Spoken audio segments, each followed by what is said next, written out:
Hi, everybody. So my name's Grant Vernon. I'm here with Rody Ponk. It's a real pleasure to have you with us. Thanks so much for joining us. And it's an interesting time. So when we first launched, we were about to launch some face-to-face training when Corona hit. So you could not wish for a better time to innovate as this time. So they say out of great challenge comes great innovation. So we live in interesting times. I read this morning that Isaac Newton was in lockdown during the Great Plague in London when he discovered gravity, the theory of physics, all those good things. So I reckon if he could discover gravity, we could make something cool and innovative this week. What do you think, Freddie? Yes, definitely. Thanks. These times, well, one of the things we were talking about today as well is that to get started with innovation, you need some urgency. Well, of course, this is not maybe the urgency we look for, but it does help to start looking for new ways of doing things and to be more creative. So yeah, something we will address in this training today. Amazing. And a little bit of background, how I found design thinking. It was so interesting. I was building a program alongside London Tech Week, and in my research, I found a Harvard Business School sort of case study. And the case study was that 72% of new product launches, percent of all product launches were unsuccessful. And you just imagine the wasted resources, time, energy, and money that go into that. And diving into that, I found that most things, be it a product, a solution, or even a process in the company, more than 2/3 of those things fail. And the reason for that is people fall in love with an idea and they go ahead and build it, and not realizing that perhaps no one ever wanted it. And that's when I came across the concept of design thinking, traveled the world looking for the best design thinking trainers in the world, and none of them Still would return looking? my phone calls.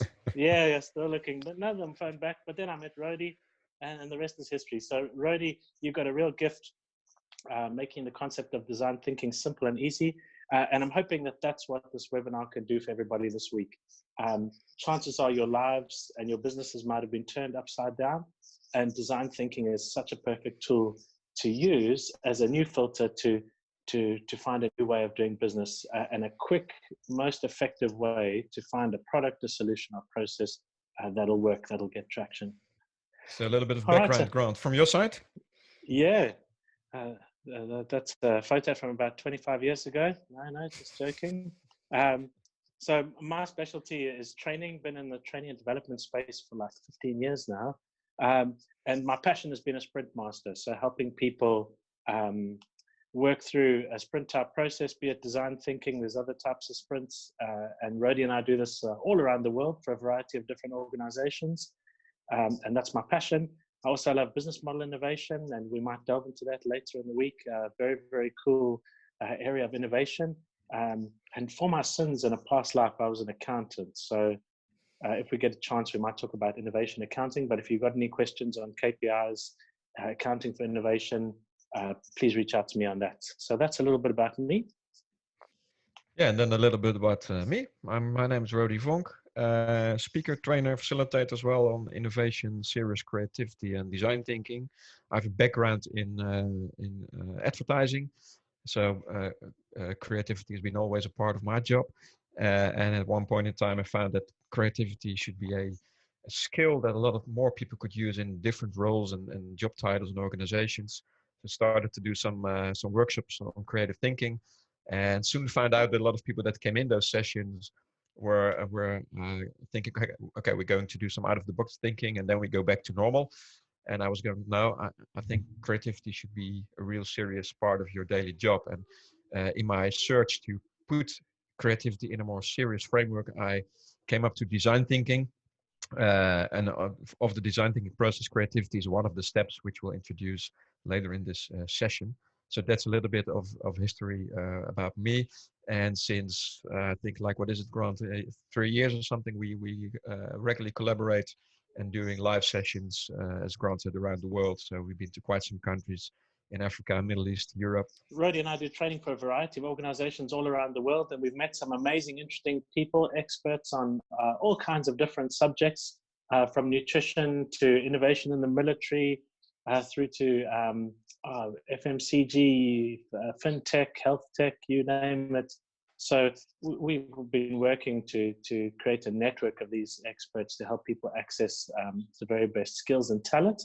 So we offer training, coaching, consultancy, and what we're really passionate about is helping people, give them the tools to launch and improve innovation in their organizations and develop an innovation mindset and skill set in their organization. Okay, Rody, tell us what we're going to do in 5 days.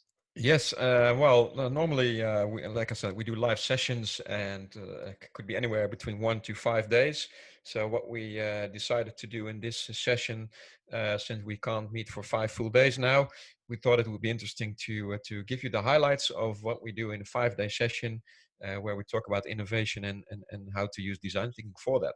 So basically, what we will be talking about this morning is the day one agenda, as you see on the slide now. So it's about why innovate. What is innovation actually? 3 key areas which we think are vital to be successful in innovation.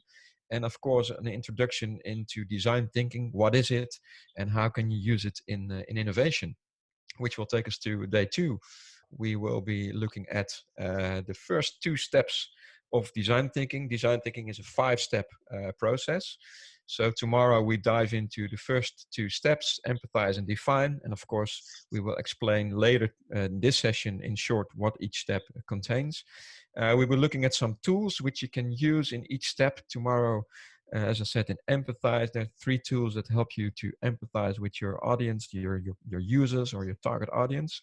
How to define a problem statement, which you can take into an ideation session, and how you can speak to customers to find out if the problem statement you came up with is actually the problem that your users experience and have. Which will take us up to day 3, if you don't have anything to add, Grant. Just a quick one, which is we'd really encourage you tonight to have a think about a problem that you want to work on for these 5 days. So could be your business model's been entirely disrupted, or another challenge that you want to work on. So have a think about a problem statement you could work on, and have a think about some customers or users that you could talk to during this week. We really want you to take this content and use it. So think about a problem you want to work on this week, and start to identify some customers or users that you could test this out on. And if you can't find some customers or users, it's totally new, reach out to us. We might be able to help you find some. So have a think about that. For day 3, let's head to day 3. Yeah, then we look at step 3 of the design thinking process, which is called IDEATE. And basically it comes down to brainstorming ideas and how to select the best ideas. And we will introduce some brainstorming techniques as well, which will take us to day 4. Yeah. And on day 4, we look at the step 4 and 5 of the process, which are prototype and test. So how we will be talking about how you can prototype anything, whether you're working on a process or a product or a service, and what the difference is between low fidelity and high fidelity prototyping, why prototyping is useful, and how you can learn a lot from quick prototypes. So that's basically day 4. Day 4 is my favorite, absolute favorite, because you're going to make something and share it with the world on the afternoon and evening of day 4. So too cool. It used to take weeks and months to do a product launch. You're going to do it in like, what, 12 hours, and let us know how it goes? Maybe less. Exciting time. Yeah, I like it. Day 5? Okay. Yes, day 5 questions we get a lot from people when we do trainings are around, okay, now I do understand about the tools and some techniques that we learned, but how do we embed innovation in our organization? There's a lot of dynamics in organizations. There's culture. Are people open to innovate? So we will talk about how to use design thinking in your company, how you can get started, even if you don't feel that you have already the buy-in from everybody in the company, how you create an innovative environment, and how you can overcome some barriers to success, which we have found in practice and also from stories we got from previous delegates in trainings. So that's basically where we end our training sessions today, this week with. Yeah, nice one, Rody. So I think you obviously can't cram 5 days of training into 5 hours, but I think it's going to give you all the key tools that you'd need to literally go and take and do this stuff. Talking about innovation, a lot of times when we ask people what innovation is, we get a lot of different answers. And I like the point that innovation could be anything: product, process, solution. A lot of people think that innovation is the tech giants and only sort of tech products, but actually you can apply innovation to absolutely anything in your life, really. So there's one thing that is very important if you want to start innovation, and that is basically has to do also with your own mindset, and you already see it on the slide. And you have to dare to discover new ways of doing things. And it's maybe sounds like an open door, something you already knew. Well, basically a lot of things we were talking about today are maybe already open doors or stuff you know. But in the context of design thinking, we see a lot that one of the key things is you have to dare to discover new ways of doing and new ways of thinking. And as we already said in the beginning of this session, nowadays we literally live in times where we have to start, we are forced to look at things differently. So dare to discover new ways of doing things is really, really important in innovation in general. And if we go to the next slide, we see one of the big innovations we have seen in the previous century. And of course, that was the landing on the moon. So basically, we're talking about the early 60s when there was the Cold War. Russians and the Americans were trying to compete with each other and be the best. And the Russians sent the first man into space, Mr. Yuri Gagarin. And that made the Americans think, okay, what can we do to outrun the Russians?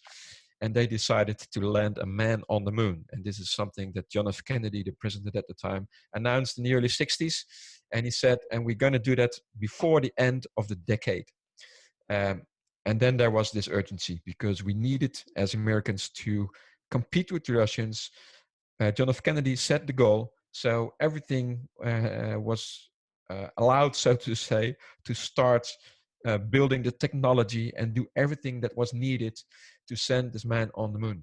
One of the things that the first man on the moon said was, one small step for man, one giant leap for mankind. And that was, of course, a very famous quote. And actually, it was when he was already on the moon, it was a small step, but the impact was quite big, of course, since the technology that has been built, etc., which we nowadays have 100 times better in our smartphones. It was quite an achievement at the time. So this is quite an innovation around technology. And John F. Kennedy said, we're going to land a man on the moon, not because it's easy, but because it's hard. And that's actually literally what John F. Kennedy said.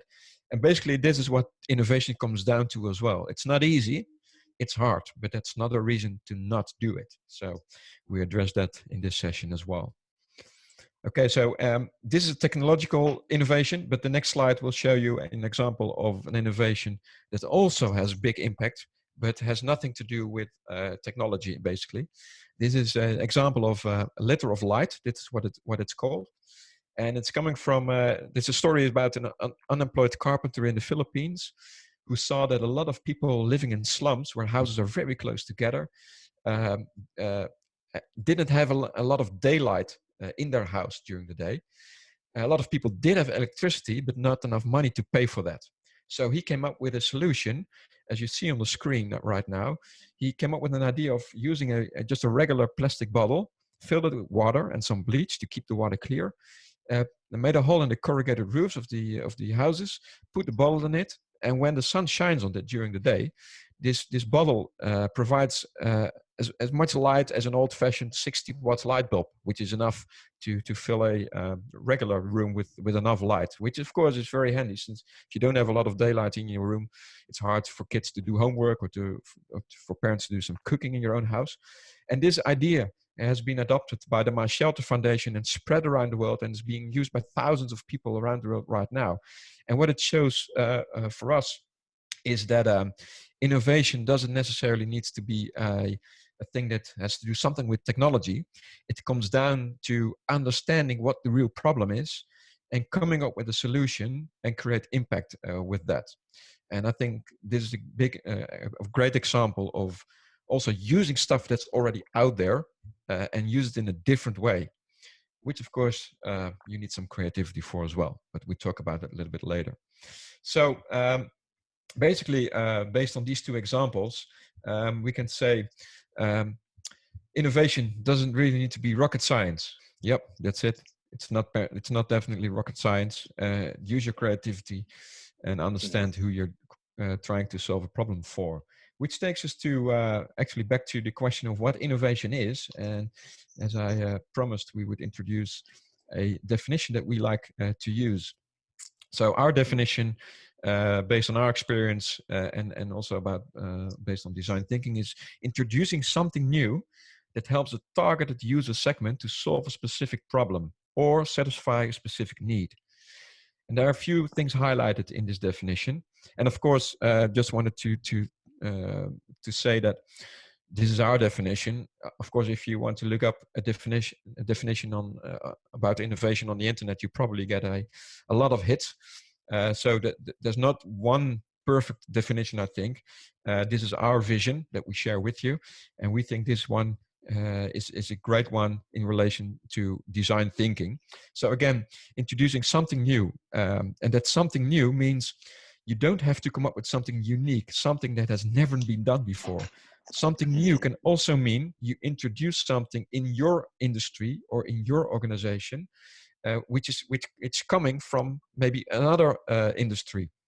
But because nobody used it in your industry yet, you can be innovative by doing that. So something new can also be introducing something that's already out there, but not yet being used in your organization or industry. Then the targeted user segment is very important. Always understand who you're trying to come up with a solution for. And this also may sound like an open door, but we see a lot in trainings, and Grant can confirm that, I think, that people think we know who we're aiming for, and also what problem they have, which takes us to the third highlighted word in the sentence, specific problem. Understanding the problem that you're trying to solve and for whom you're solving it, that's key as we see it in innovation. And that's also the key thing that design thinking focuses on, understanding the problem and the user or the audience that you're targeting your solution to. Understanding those two things are really key and can give you an advantage if you in a commercial organization, can give you the competitive advantage you might be looking for. So Grant, anything from your side to add to this? Brilliant. I loved what you said about this innovation not needing to be a giant technological leap or some deep technical solution, but innovation could be absolutely anything. And Rody and I were working with a large banking chain, and they created a way that people could submit ideas of tiny incremental innovations that they could do in the business. And someone came up with the idea of just being able to reduce the printing bill by a few pages, which turned into like a couple of £100,000 worth of savings. So innovation can be anywhere. It could be reinventing your business. It could be optimizing a process. So it doesn't need to be a grand tech thing. It's everywhere. And then just to remind you, as you go through this, we'd really encourage you to write down this definition and have a think about how you could use this for you. Let's talk about the key areas for successful innovation. So we've identified 3 areas that you need to think about if you want to embed innovation into an organization. That could be a business, it could be a community, it could be an NGO or a school. The principles remain the same. And the first one is the environment. Human beings are creatures of habit, and we resist change even though we know it's good for us. So sometimes creating an innovative environment can be a real challenge. So we'll give you some ideas over the course of the week about how you might do that. And something that springs into my mind is you become the product of the 6 people you spend the most time with. So your environment is a really good indicator of your innovation and your state of life. And it's like Rody and I were telling Bill Gates and Warren Buffett last week when we were at Bridge. Almost. But you really got to think about changing your environment if you want to be more innovative. And that could start with this week, linking with people that are on the course, taking this and creating a project with people that you work with, be it community or business. But to change your environment, you've got to change the people around you and change the organization. We'll talk about that. The next key area we see as critical for innovation is tools and skills. So that's, for me, probably the easiest one because we're going to give it to you this week. So we're going to share with you some tools that we use. We're going to share with you a process, and design thinking is absolutely a skill that you can learn. So people often say, Are you born to be innovative? Do you have to be born to be Steve Jobs? And we don't necessarily think that's true. I think absolutely anyone with the right set of tools and skills can become innovative and create these amazing things. And you just have to look around the world to see that happening. And the last one is mindset. So I think that's what the coronavirus has done to us, is just totally transformed our mindset over the period of a week. And it's a different world, right? So the third part of this that's so critical is to learn to challenge your beliefs, change your mindset. And for me, the best way to change your mindset is to conduct some experiments, look for new evidence. And that's why it's critical that you take this theory and you really go and use it. And as you see the theory working, you're going to learn new things, your mindset will change, and that's going to impact your environment. And those three things together is the innovation sweet spot for us. So as you head through the week, have a think about how you can introduce innovation to your environment. We've got lots of ideas for you. We're going to give you all the tools and skills that you need, so you'll leave with a toolbox. And mindset is the best way to change your mindset is to take the stuff and do it, experiment and do it. And it's going to give you some amazing results. And we can't wait to hear what you do with this stuff. We always get these cool emails a couple of weeks after training of really amazing things that people go and do. And we'd love to hear that. I wanted to talk to you a little bit about creativity. And that's a really interesting subject that Rody and I are particularly passionate about, is to become more innovative, whether it's in an organization, an NGO, or a business, we've got to stimulate people's creativity. So do you think people are by nature creative? As a percentage out of 100, what do you think the average 5-year-old's creativity score is? At age 5, we are superbly creative. And that probably tells me that the solution to the coronavirus is on the trampoline, in the TV room, playing with Lego right now in your living room. Kids by nature are amazingly creative, and they innovate naturally. If you've got kids, you'll know this. But as we start to get into the school system, life starts to challenge us a bit. What do you think happens at age 10? Yeah. Okay, what is it, Grant? Shall I do the drum roll or? No, yeah. What is it? I'm going to tell you. Yeah, I was ready for you to 40? a bit more. Ooh, 30%. Yeah, crazy, right? And I think it's the school of hard knocks, and I think it's our schooling system is not designed for creative people. So that's another webinar entirely. We won't go into that in detail, but it is one of the reasons I'm moving my family halfway around the world to go to a democratic school that just embraces creativity, because our traditional society stifles your creativity. So people lose that amazing creative ability. By age 15, you got to guess, it goes down to 12%. So by 15, you're into senior school, high school. Your creativity has been reduced from 98% down to 12%. And by age 30, what do you think it is? 2%. Yeah. Crazy. What is your age, Grant? Absolutely crazy. Yeah. Don't want to know how old you are. For you and me, Rody, we're history. We don't even feature on the chart. You're only 25, though. It's good that the slide stops here, by the way. Yeah. Moving on swiftly, right? So this is really important to realize, is if you want to change an organization and introduce innovation, if your organization is young, they're going to come to this naturally like a duck to water. It's going to be easily and effortless. If you're trying to introduce innovation, be it process, product, or solution in an organization where the average age is 25 to 45, you're in for a tough job. It's doable, but you need to realize that it's a process. One day of training is not going to make people more creative. You've got to create a process. You've got to do it often. So repetition is the key to anchor that new belief and start to change that creativity score. So all of the stuff, we can't iterate enough. You've got to take it and you've got to use it in your organization, and you've got to use it every week. And we'll give you lots of ideas of how you might do that over the course of the 5 days. But we can reverse that score. I absolutely believe that we can reduce that or reverse that 2%. And we're going to show you how to do it this week. This is really interesting. So this was a study by the World Economic Forum. The skill set required for 2022. I fear that this will need to be updated after the pandemic outbreak, but let's go and take a look. Skills that are declining is your traditional left brain, manual dexterity, memory, things that are improving or there's a growth for, a real requirement for, are things like innovation, creativity, active learning, critical thinking, complex problem solving. Just jump to position number 1, I'm told. No, I'm half joking, but it's definitely going to. So we have to reskill our entire organization to help them to become more innovative. So Rody, back to you. Talk to me about what's more important than solving a problem, you think?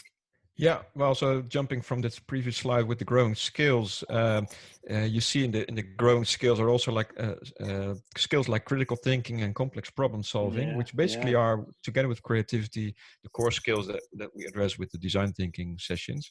And then it comes down to something I previously said in the session.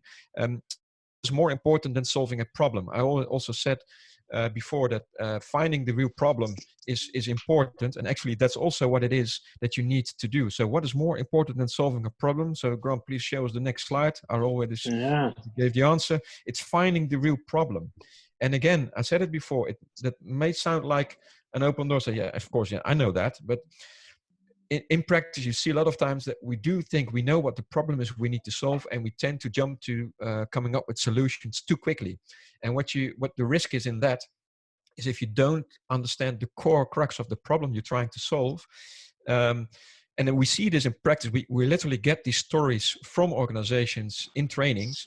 If you jump to solutions too quickly, people tend to work on solutions and put a lot of time and effort in it. And after a couple of months, they introduce their solution, and then they find out that it's not fully solving an actual problem.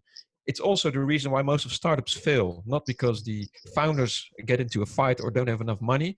It's because they're trying to solve a non-existing problem. But when you have spent a lot of time and money already in a solution, then it becomes harder and harder to say, hey, we're on the wrong track and we're solving a non-existing problem. Because if you have to say, okay, sorry, guys, under my leadership, we went the wrong way, we came up with the wrong solution, but hey, sorry, we spent $500,000 and half a year, and that's down the drain. It's a hard sell internally. So you want to prevent that from happening. And that's where the design thinking process comes in and really helps you to prevent you from doing that. You go, Grant, yeah? Oh, just a comment on that. For many of us, we're going to have to reinvent our business models, come up with whole new business concepts, and it's a trap, right? So less than 5% of startups are successful after 3 to 5 years. And it's because I think the founders fall in love with their first solution rather than falling in love with the user's problem. So we're probably all thinking we've got an idea this week that we've fallen in love with. So your life's been disrupted, your business has been turned upside down, and you've probably got an idea to make money. And we really want to emphasize this slide is you've got to fall in love with that problem before you start thinking solutions, because chances are your first solution is not the one that your users or customers actually want. So key. Don't fall in love with your first solution. Fall in love with the real problem. Find the real problem. It was also Einstein who already said something similar about the importance of finding the problem. He said, if I had only 1 hour to save the world, I would spend 55 minutes defining the problem and 5 minutes finding the solution. And of course, in relation to what we just shared with you, it shows the importance of understanding the problem before you start to come up with solutions. And that's what I already said previously in the session. Design thinking is a process and a mindset that helps to focus on problem finding. What is actually the problem we're trying to solve? And that also resonates with the next slide, where we introduce you the definition of design thinking. Yeah.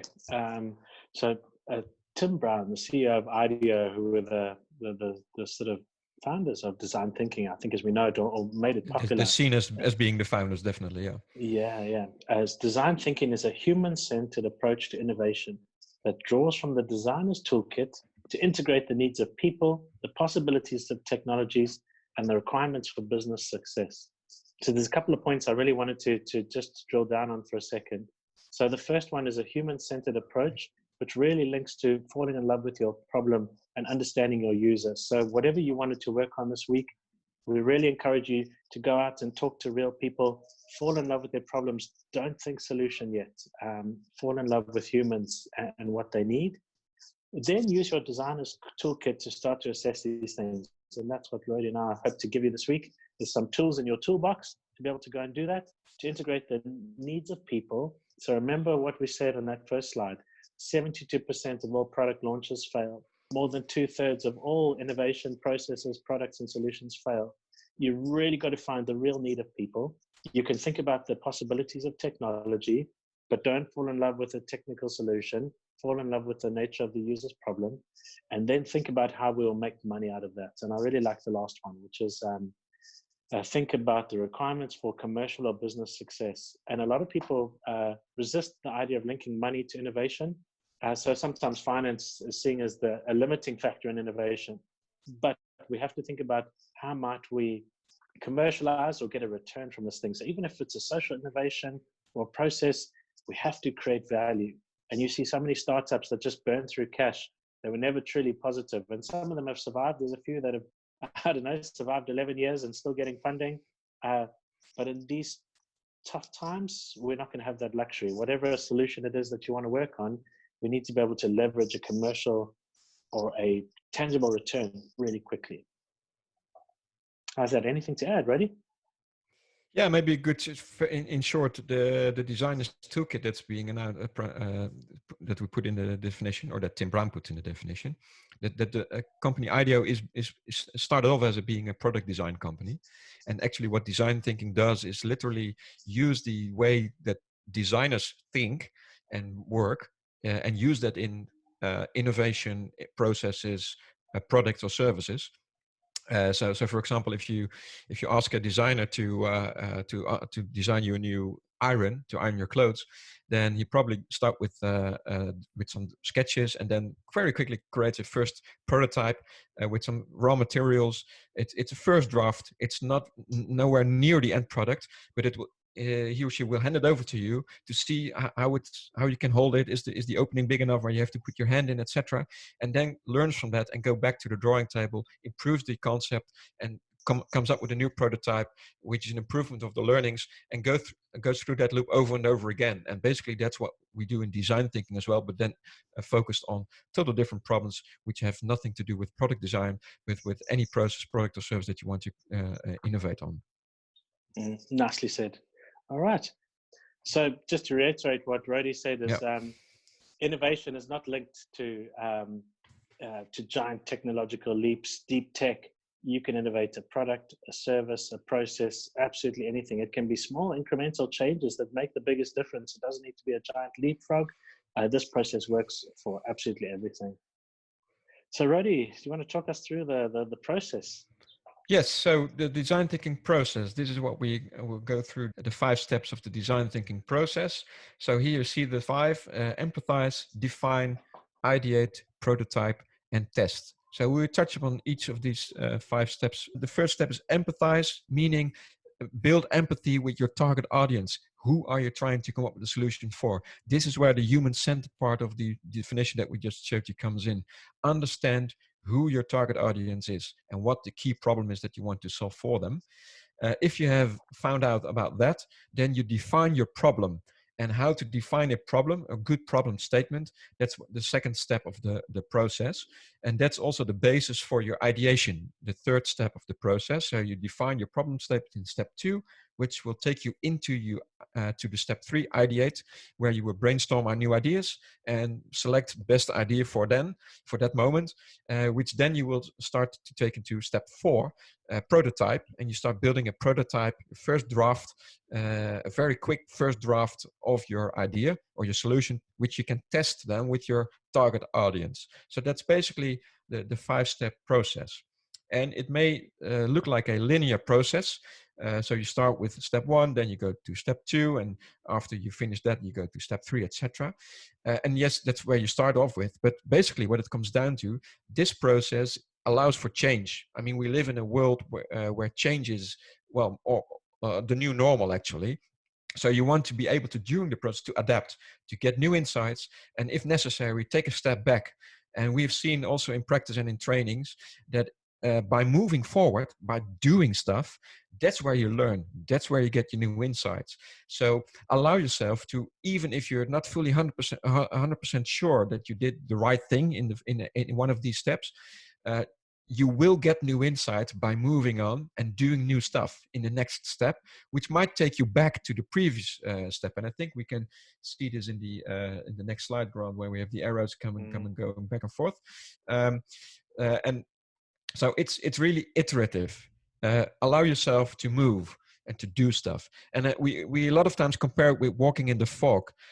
You not always know which direction you need to go, or what's 51 meters ahead if you can only see 50 meters. And the only way to see 51 meters ahead is to literally take one step. And then you see 51 meters. And that's basically what design thinking is all about. You're not always sure what your point on the horizon is, but you know which direction you want to go. But actually, the right route you want to take, you will discover it while you're doing it. So always keep that in mind in processes like design thinking. Just something to emphasize is it's absolutely not a linear process. So as you go through this this roller coaster experience this week, chances are you're going to fall in love with an idea. You're going to go and do some definition and some prototyping and find that actually it's not exactly what users want. You're going to go back along the path, start that process again. We can't emphasize enough. The trick is to rinse and repeat, get some feedback, prototype, test, and improve all the time. So Rody, an interesting one last week, he was working with a software team. They'd been working on something for about 6 months. And when COVID-19 hit, how many days did it take them to launch, Rody? Something they'd been working on for 6 months? 3-4 days. Yeah. So it Since there was urgency, so urgency, and you can rapid prototype, test, and improve on the go. So it shows that speed is of the essence. So I love that. Definitely. So talk to us about the double diamond approach, Jordan. Well, basically, you can project the 5 steps of the design thinking process in the double diamond, which is also a known picture in design thinking. And basically, the double diamond shows you, the left diamond shows you where it's the first 2 steps of the process, which are all aimed at problem finding. So empathize with your target audience and define the problem statement. In the middle, you see in the blue text, how might we question? We talk about it later in tomorrow's session. But that's basically where you define your problem statement, which is the basis for ideation and then prototype and test, which is the second diamond. And as you can see in the shape of this picture, you go wide in empathize. You go wide. You try to find as much information as possible. Put all your assumptions aside. Ask questions and try to find out as much as possible about your target audience. And then you work your way towards, you focus again. So you do some convergent thinking to define your problem statement.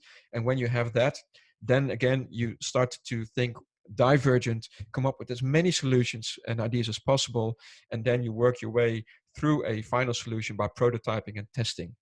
And of course, as we said, you will still iterate during this process, but we talk about it more during this week's sessions. But basically, the double diamond gives you an idea of how the process works in divergent and convergent thinking. So that's a sort of seamless end-to-end innovation process that we can use, right? Yes, definitely.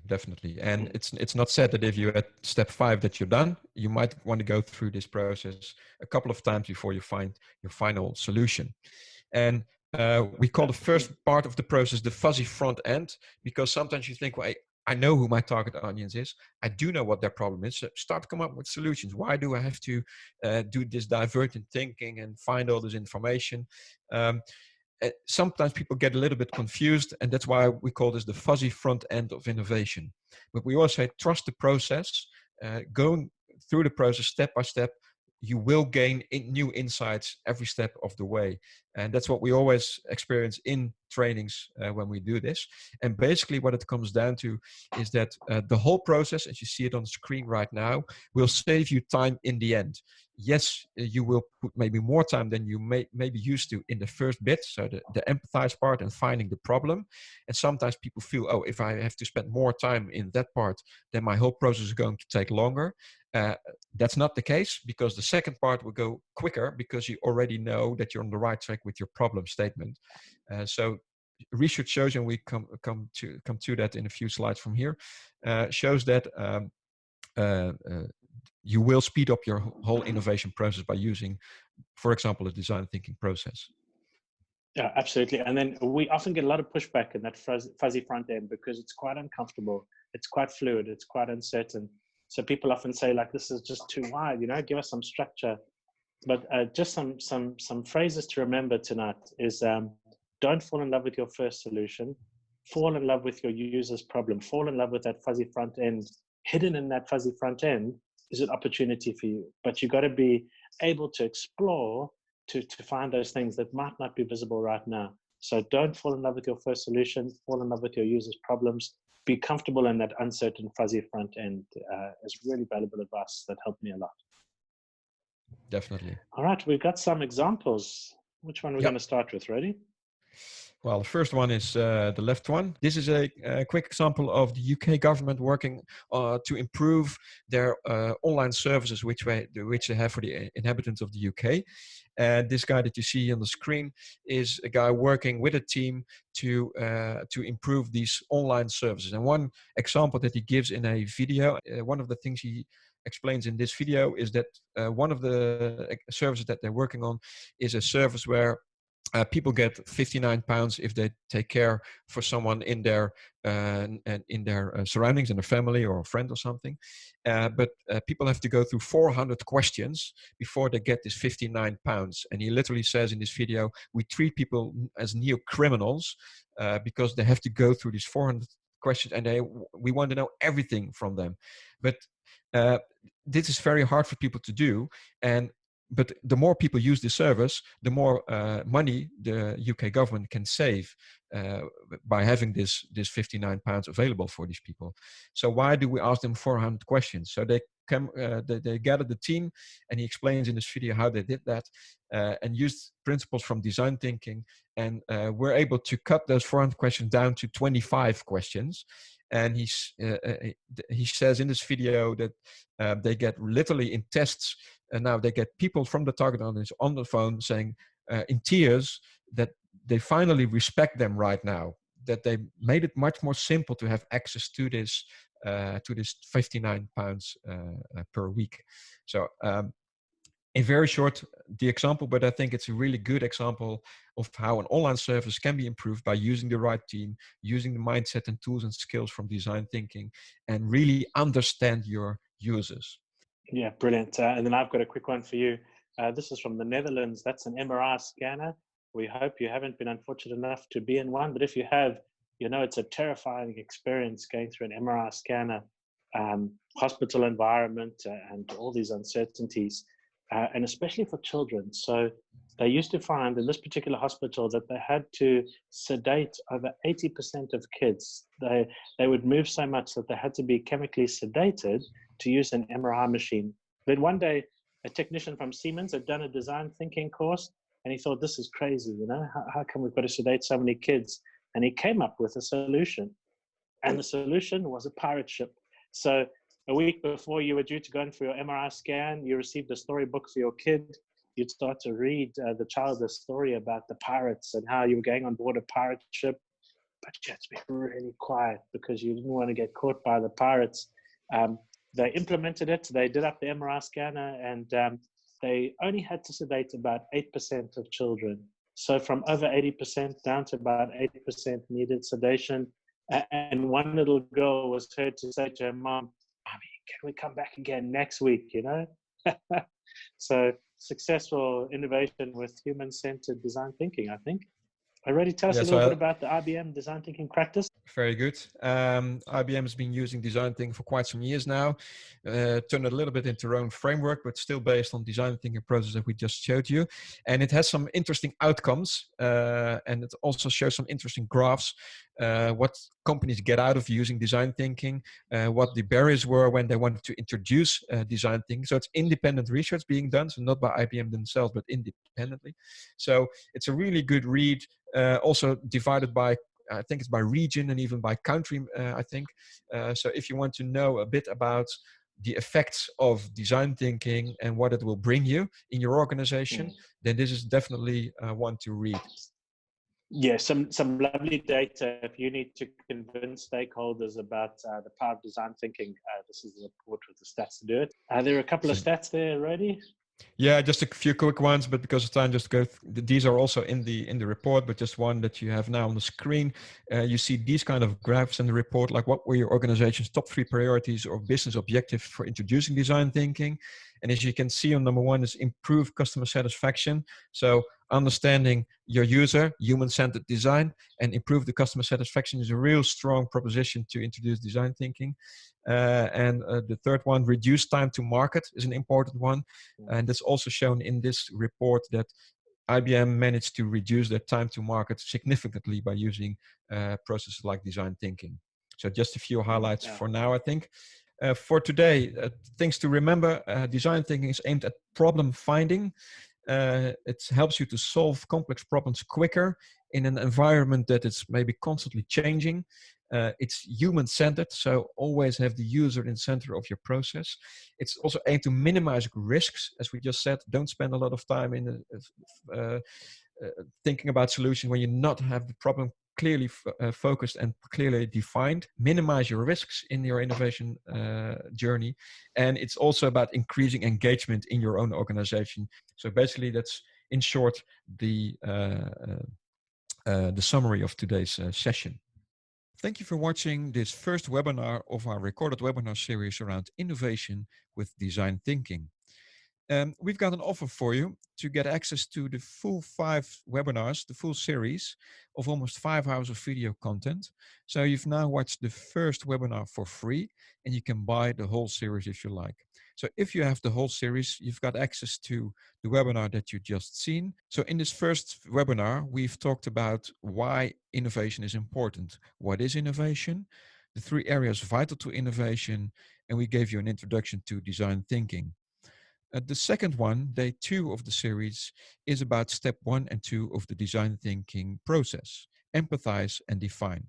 So in empathize, we talk about three tools for building empathy, about defining your problem statement, and we talk about how to speak to customers or users by doing a problem interview. The third video, day 3 of the webinar series, is about the step 3 of design thinking, IDEATE. It's about barriers to creativity. We introduce some brainstorming techniques, and we talk about how you can select the best idea. The fourth video, day 4 of the series, is about step 4 and 5 of the design thinking process, which are prototype and test. In that, we talk about how to prototype your solution and the difference between low fidelity and high fidelity prototyping. And in the last video, we talk about embedding innovation in your organization. So how to implement design thinking in your company, how you can create an innovative and creative environment, and how to overcome barriers to success. So this is what we have as far as the content is concerned of the full series of these recorded webinars. Feel free to contact us if you want to have information. So send an email to info@innovationnetwork.online. Or you can make use of the offer on this page and buy the full video series right now. Thanks for watching, and we hope that you like the content of our full series.